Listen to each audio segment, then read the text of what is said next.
I'm Stacy Grinsfelder. And I'm Daniel Cantor. And you're listening to True Tales from Old Houses, the Minisode.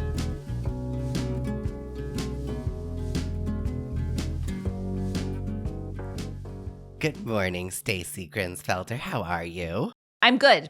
2024, we're only days in, but so far so good. I'm crossing my fingers. Have you set your intentions? I certainly have not. Well, I do like a good fresh start, and the new year always seems like a fresh start, and my birthday often seems like a fresh start too, but I don't really have any resolutions or intentions or words of the year that I try to work towards, which seems to be really popular on social media. I'm just at this stage of my life, just getting through, getting by, trying to live my best life. Did you say words of the year? Like energy? Oh, you're not familiar? Apparently not. Our algorithms are different. Interesting. Yes. Every January, I get inundated with people who, mostly women, who choose a word of the year. And it might be something like energy, or it might be something like stillness, or maybe boundaries, something that they want to, it's like a mantra, but only one word, something they want to focus on for the 1 year. And actually, I did pick one last year, and it's kind of funny. I picked automation, and then I tried to automate everything. And then remember, I had to come on a few episodes ago and say, hey, my automation did not work for the podcast. So apparently, if it involves sort of robots working in the background, not a good intention word or word of the year. So I had a therapist one time that we were really working on boundaries and like delegating, and there was an instance where I tried to delegate all these things on a complicated project, and it all went terribly. And she told me, it's still a good strategy. It just didn't work well this time. And I was like, fine, Gail. But so maybe automation is still a good strategy. But oh, I needed to hear that. I needed to hear that, Daniel. You're welcome.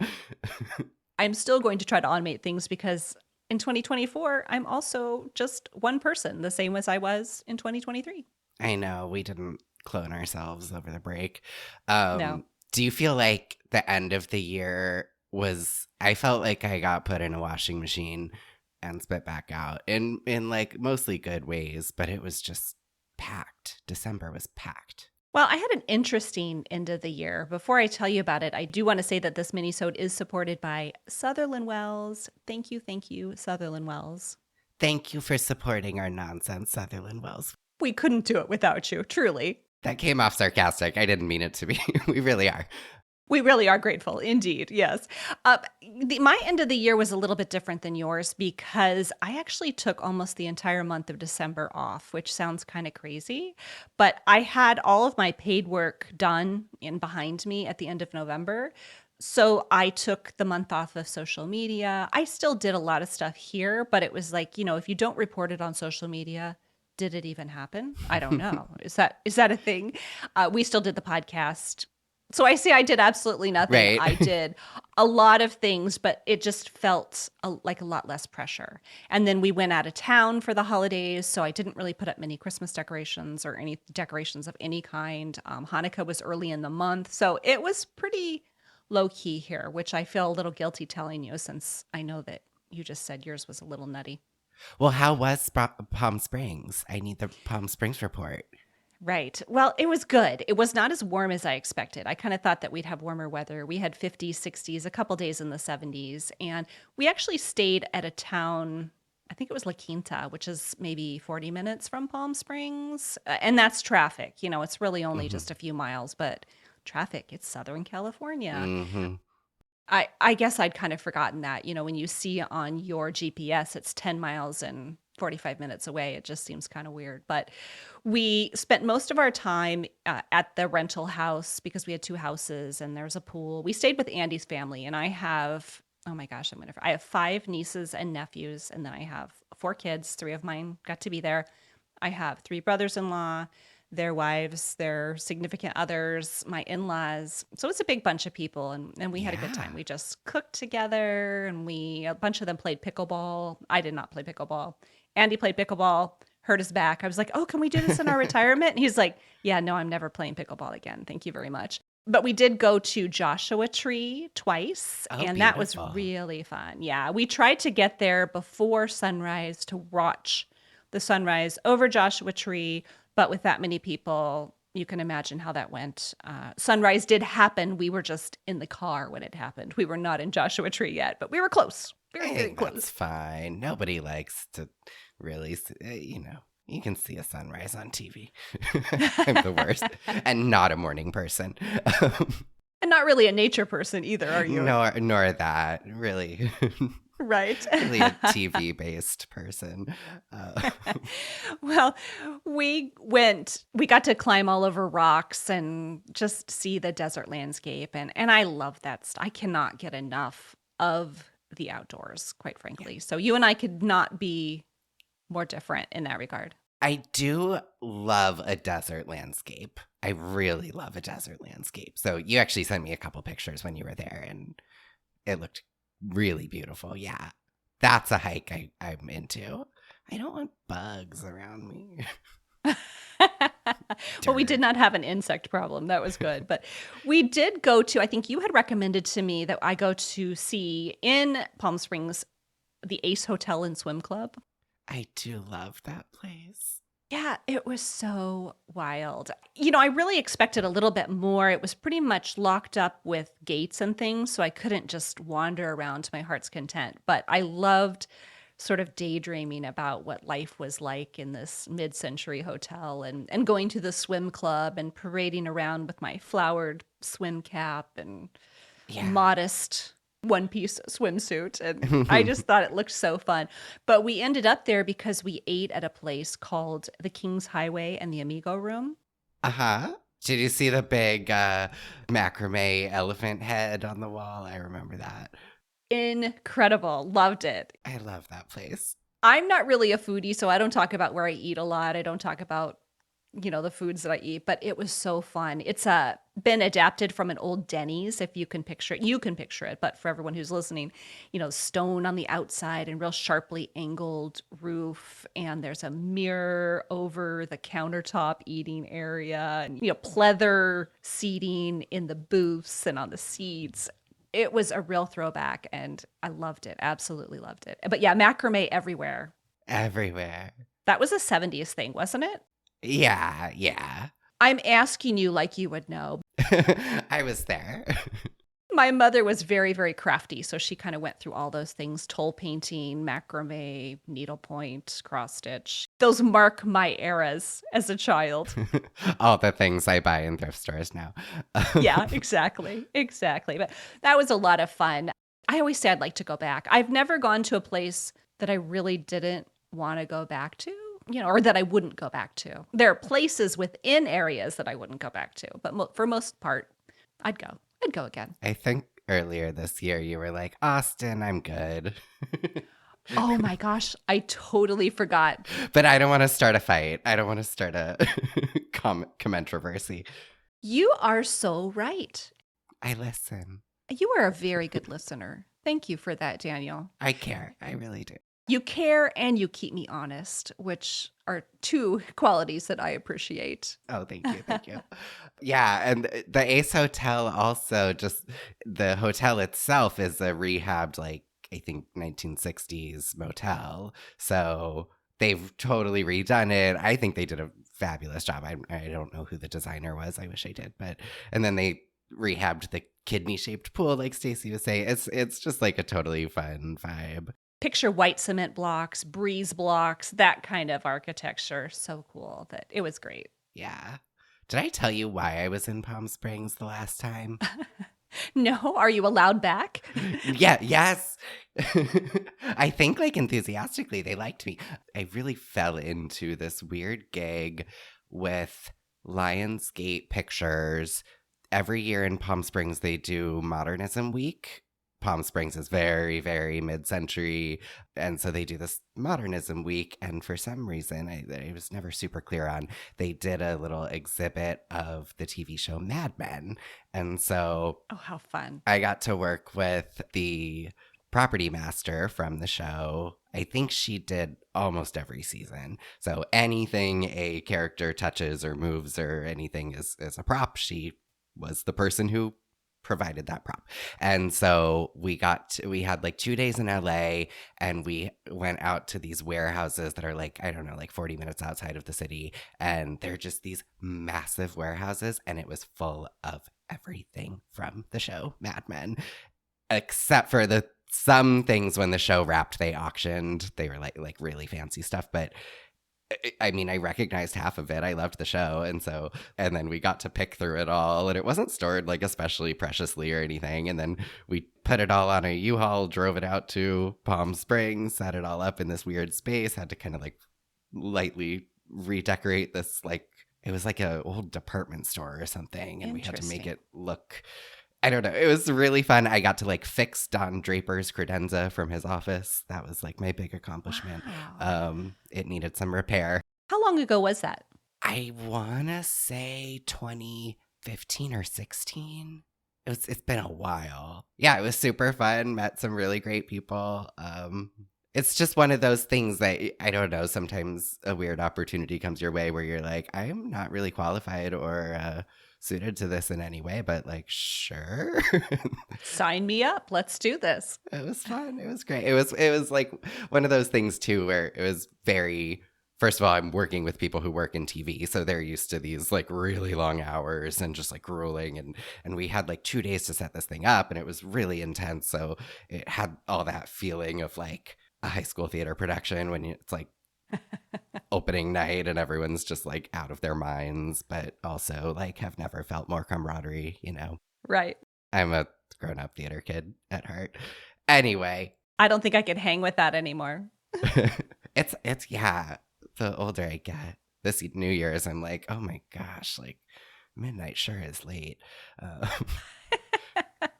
It's practically the next day. Yeah. What is this? Yeah.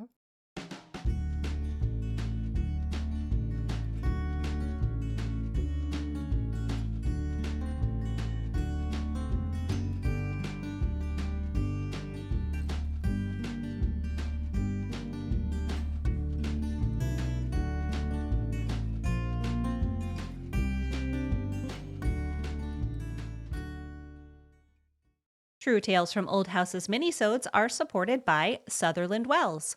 All of Sutherland Wells products are handcrafted in Providence, Rhode Island, with the highest quality, sustainably grown tung oil.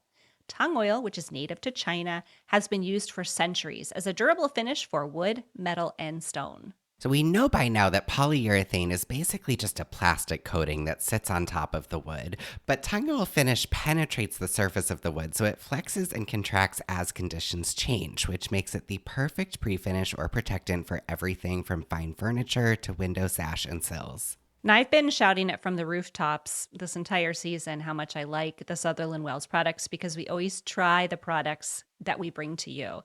I've been using the Murdoch's line in the bathroom, and I recently wrote all the details on a blog post. So I invite you to check that out at blakehillhouse.com. You can find out my experience with using the Murdoch's line and Sutherland Wells in general. Well, I can't wait to read about your experience on your blog, but to check out all the other options that Sutherland Wells has to offer for anything from siding, hardwood floors, furniture restoration, cutting boards, you name it, visit Sutherland Wells. That's WELLES, SutherlandWells.com. And to save 10% on your first order, use the coupon code TRUETALES. So what have you been up to? Oh, well, easing into this new year, 2023 actually ended with a lot of things like wrapping up in an exciting way. So the duplex apartment finally at long last done. It is on Zillow. I'm fielding inquiries. Stay tuned, but hopefully it runs quickly, and that can be sort of behind me, but the work is behind me, which is great. I've been seeing some of your updates on Instagram. I know that you oftentimes are ahead of schedule in real life and you're posting from the future Uh-huh. on Instagram. Has anything funny happened on there? I mean, This is like, yeah, I mean, I'm like egregiously behind right now because I also took a month off of Instagram, but I didn't mean to. It's just, December was rough. So this morning I was posting about painting the kitchen after the drywall and stuff went up, and I was like, maybe I'll just throw in some tips and tricks that I think I've learned. And one of them that I finally came clean about, but have been doing for years, is that I wash my brushes and roller pads in the washing machine. And I said it, and then I posted it, and then this is going to be a busy day in the messages. I can feel. I know it seems like a bad idea, but I don't know specifically why. Like, if it washes dirt, it washes paint too, right? yeah. So let me ask you a question. What kind of a washing machine do you have? I have an LG front loader circa about 2013, and I don't know. I got like, there's a lot of questions like, wait, I need more information. What do you do? I'm like, literally, you take your wet paintbrush and you put it in the drum. Then you put some laundry detergent in. Then you run a cycle. I just do the regular, like, I don't know, cotton cycle, whatever the default cycle is. Do you just hear those things banging around in there the whole time? Yeah, but I like live with headphones on, so it just doesn't matter. But yeah, I don't know. So like, I'll throw them. The one thing I would caution is like, don't obviously do it with like your clean shirt, but I'll put like my painting clothes, any like rags and towels and stuff, all the rollers and pads and brushes, and then they come out sparkly new, basically. Wow. All right. Prior to this, I will fully admit I never, ever, ever washed and reused a roller pad because it takes too long. It's just no. Yeah. Squish all that Um, paint out of yeah, there. And absolutely not. So, this means I actually reuse my things like I should, and it works great. I don't know. I'm not going to judge you. I'm probably not going to copy you, but I don't see the reason why not. But I do want to say something because I am a mom and I do need to say that you and I are both on city water. If someone out there decides to try this and you have a septic tank, do not Oh, do it into your septic tank. I don't think so because it's just plastic. Yeah, so that's my suggestion. It's not going to break down with enzymes when you wash out brushes and stuff with a septic. Usually do it outdoors with a hose. right, That's my right. suggestion. That's all I'm going to say. Otherwise, I think you are wildly inventive and I want to be as brave as you are. So keep on being you. I'm so brave with my reckless use of my washing machine. Yeah, so that's my latest controversy. I can't wait to find out more about this. You'll have to get back to us and let us know how the day shook out. Yeah, how many people unfollowed me? What else? The boiler install over at the cottage is like done, except we're waiting for the utility company to turn the gas on. So that could take who knows how long, but everything's in. And he said they did do a like an air pressure test, so they feel confident that the radiators are all in good working order and just need, a good flush out and everything, but they're not like leaking air, so they in theory shouldn't leak water either, which is great. That's super exciting. So when the gas is all turned on, are you going to go over there when it first boots up? I don't know what it does. I guess. I mean, I feel like you should be there, right? In case something starts leaking and you can just be like, "Nope, turn it off. Turn it off." Yeah, I think it'll be an all hands on deck situation. The plumber that I hired for this, I'm not giving him like a full throated recommendation right now because the job is not done. But I am so impressed. He did a beautiful job. Like the boiler installs, like there's so many pipes and filters and pumps and all these things. So those installs like can look really sloppy or they can look like really pristine. And over the years, I've developed a real appreciation for like really, really neat work. And oh, it's like a work of art. It's gorgeous. So super happy. But it's him, a guy named Bill, and aforementioned Miriam, who is apprenticing. And Bill, I actually had a hilariously weird conversation with. Would you like to hear about it? Of course I want to hear it. Okay. I'll just keep talking. So I'm talking to Bill, and he's, where are you from? And I told him. And so I asked where he grew up. He's born and raised Kingston his whole life. And he was like, yeah, I actually grew up like around the corner. And I'm like, where around the corner? And he's like, oh, it's just like a few blocks that way around the corner. I'm like, and I said an address, which is a house that we renovated for the land bank. And he grew up in that house. Really? Yeah. What a small world. So this is now the second person I've met who grew up in a house that we renovated for the land bank, which, again, always a scary thing. Like, I don't want to see what somebody did to my house after I moved out. Like, I want it to be the way I remember it. But I guess they had moved out when he was like 8 years old. So he had a very good memory of the house, actually, but it didn't seem like it was super emotional for him. So anyway, I got to show him all the pictures of how it came out, and he was like so impressed and just loved the whole thing. And we talked about, the neighbors, and like, it was just hilarious. Who would have thunk?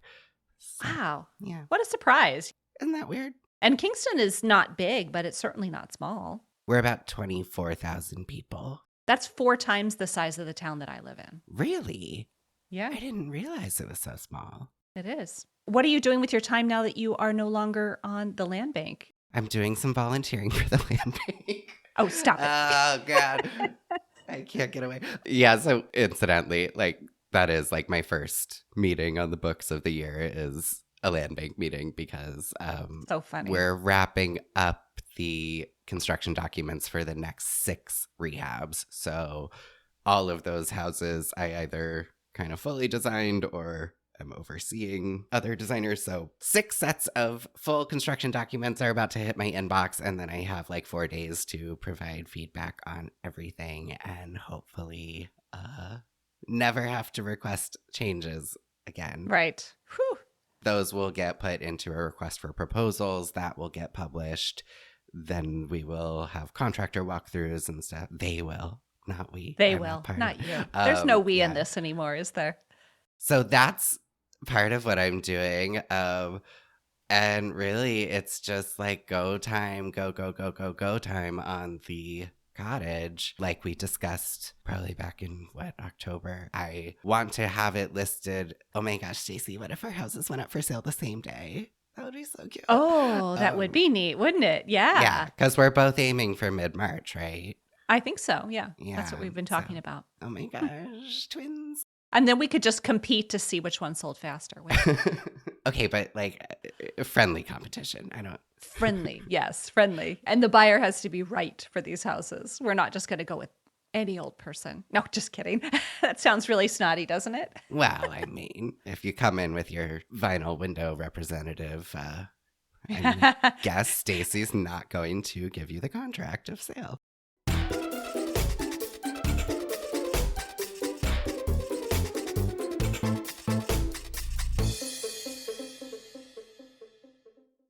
Another really fun thing happened that I didn't get a chance to talk about yet.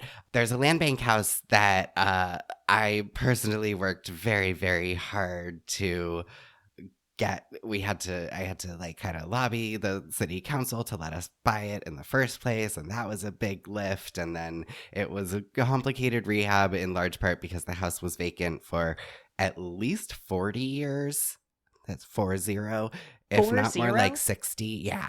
But the cool thing about old houses is like it's a post and beam, like 1860s house. It was in really pretty amazing shape, all things considered. So we had like some structural work, but nothing super crazy. But it was a really complicated project just from an organizational standpoint. We had to put it out for bid like 3 different times.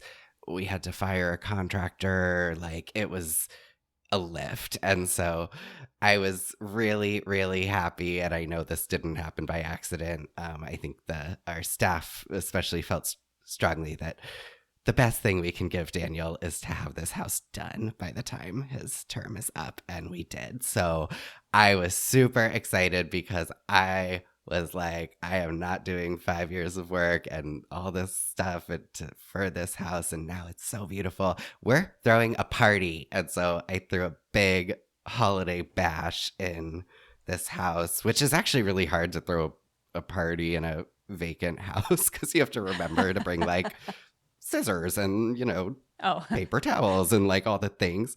I was thinking a party in a vacant house was just like a keg and then like maybe a barrel with some fire in it. And yeah.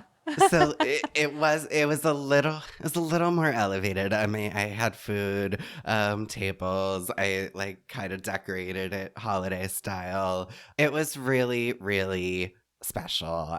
That's nice. I just kind of made it happen, but then Mike, our executive director, reached out to all past board members who haven't served for a long time. A lot of them came. So it was like I got to see these people that I had worked with and who, in their own way had contributed to this effort. Various like elected officials came. The mayor was there.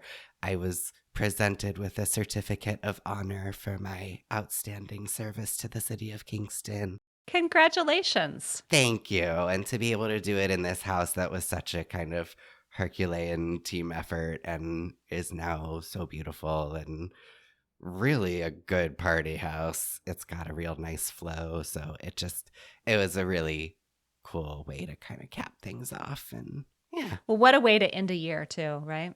Yeah. It really was, it was good. And now in this new year, like I feel like I don't often have this feeling of new year, new energy. Like it's always like I'm still dealing with, stuff from last year, so it doesn't really feel different. New year, still me. Yeah. Right. But this year, like, the land bank is a very different role in my life. Like the duplex is kind of off my plate. The energy has shifted. Good. I love to hear that. It's going to be a banger 2024. It sounds like you're on the right track for 2024, and cheers to everyone. Let's make 2024 a good one. Here, Stacy. Thank you for listening to True Tales from Old Houses, the Minisode. Until next time. See you next week.